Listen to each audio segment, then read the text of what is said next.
Hello students, good evening. आज आपको class 11th English की एक पोयम देने जा रहा हूँ जो कि बहुत ही ब्यूटीफुल, बहुत ही लवली पोयम है। पोयम का नाम है the voice of the rain और इसके पोएट हैं वॉल्ट विटमैन। पोयम नंबर 3 है क्लास 11th की। इसकी summary, stanza and important question आपको देने जा रहा हूँ। पोयम की समरी है, ये पोयम कन्वर्सेशन फॉर्म में है। इसमें पोएट और रेन के बीच में आपस में कन्वर्सेशन होती है। तो poet asked the soft falling shower, poet हल्की हल्की गिरती हुई बारिश से पूछता है हु इट वाज, कि तू कौन है। द शॉवर गेव हिम, वो गिरती हुई बारिश पोएट को जवाब देती है एंड आंसर, अपना आंसर देती है। The voice of the rain told him that, वो बारिश की आवाज पोएट को कहती है कि that it was the poem of the अर्थ, वो कहती है कि वो अर्थ की पोयम है। It is ever lasting and perpetual, ये हमेशा रहती है, सदाबहार रहती है, कभी खत्म नहीं होती। It is born out of the land and the deep sea, वो वॉइस ऑफ द रेन बारिश अपनी आवाज में कहती है कि उसका जन्म लैंड से होता है और गहरे समुद्रों से होता है। It rises upward to heaven, ऊपर उठती हुई वो स्वर्ग की तरफ जाती है।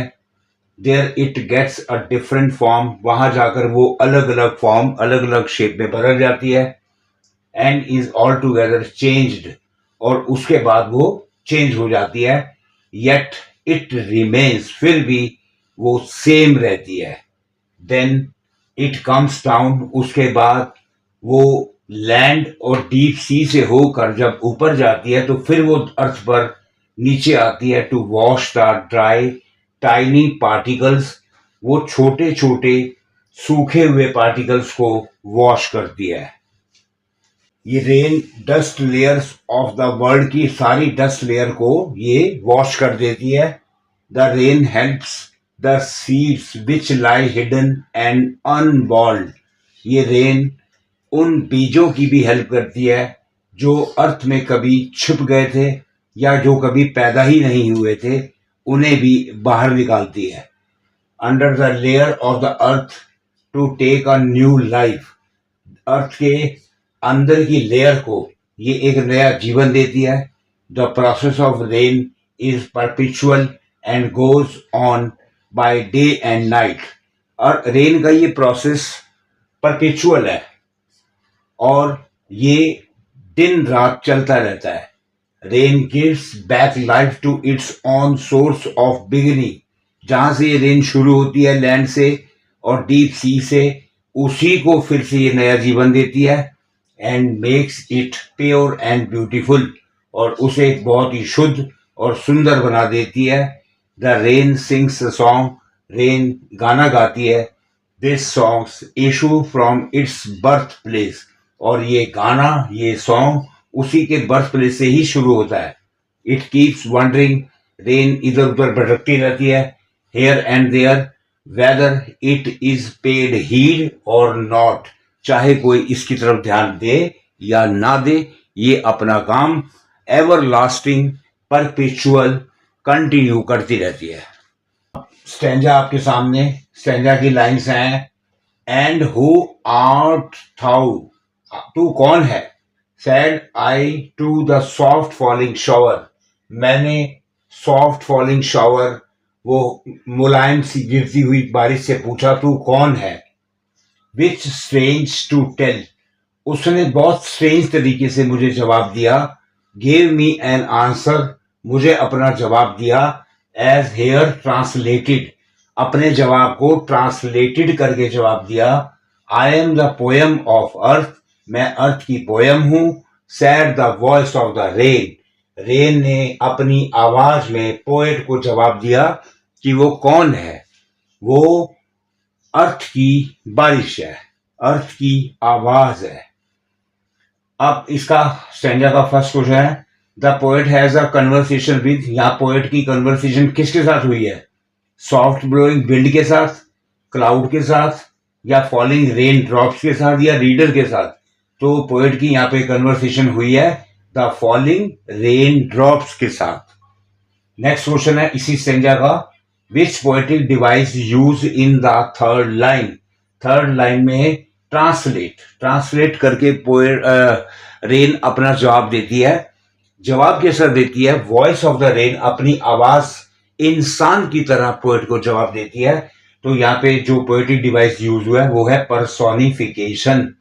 पर्सोनिफिकेशन का हिंदी में मीनिंग होता है मानवीकरण अलंकार, यानी जब हम किसी भी नेचर की चीज को इंसान की तरह बात करते हुए दिखाएं, इंसान की तरह सारी एक्टिविटी करते हुए दिखाएं, तो वहां पर्सोनिफिकेशन होता है। सी क्वेश्चन है, in response to the question of the poet के क्वेश्चन के रिस्पॉन्स में द रेन सेज दैट, आगे से रेन क्या जवाब देती है कि इट इज द डैश, ये फिल इन द ब्लैंक्स है। तो रेन अपना जवाब देती है कि it is the poem of earth, की वो अर्थ की पोएम है। इसी स्टेंजा का question D, name the poet of this poem, इस पोएम का वॉइस ऑफ द रेन का पोएट कौन है? Option A Ted Hughes, option C Shirley Toulson, option C Walt Whitman, या D none of the above. तो इस poem का जो पोएट है वो है वॉल्ट विटमैन, दिस वन। अब इंपॉर्टेंट क्वेश्चन का फर्स्ट क्वेश्चन है, how is the cyclic movement of rain brought out in the poem the voice of the rain में रेन का साइक्लिक मूवमेंट क्या होता है? जस्टिफाई करो। साइक्लिक मूवमेंट यही है कि रेन लैंड से और डीप सी से उठती है और ऊपर जाती है, ऊपर जाकर अपनी शेप चेंज करती है और उसके बाद रेन बनकर फिर से अर्थ पर आकर अर्थ को एक नई लाइफ देती है। What does the phrase strange to tell mean? Strange to tell phrase का क्या मतलब है? Question 3, why are the last two lines put within brackets? इस पोएम की आखिरी 2 लाइन्स ब्रैकेट्स में रखी गई हैं, बताओ ऐसा क्यों?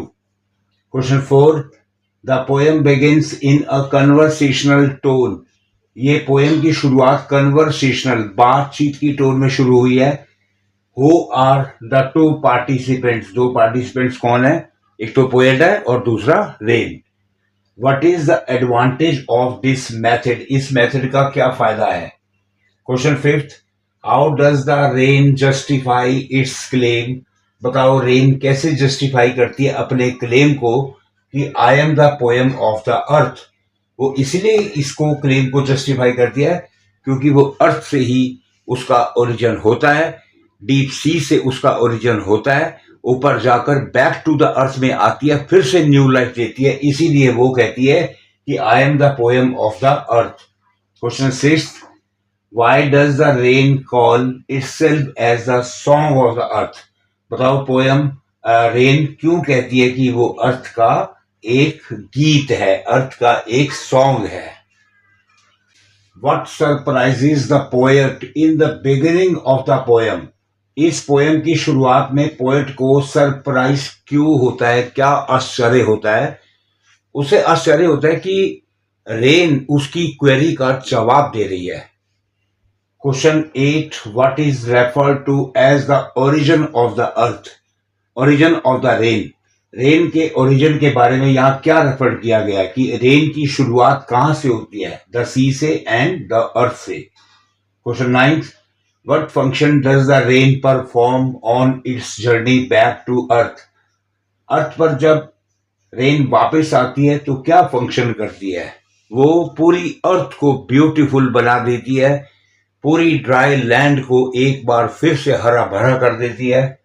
और question 10, how does the rain give life to its own origin?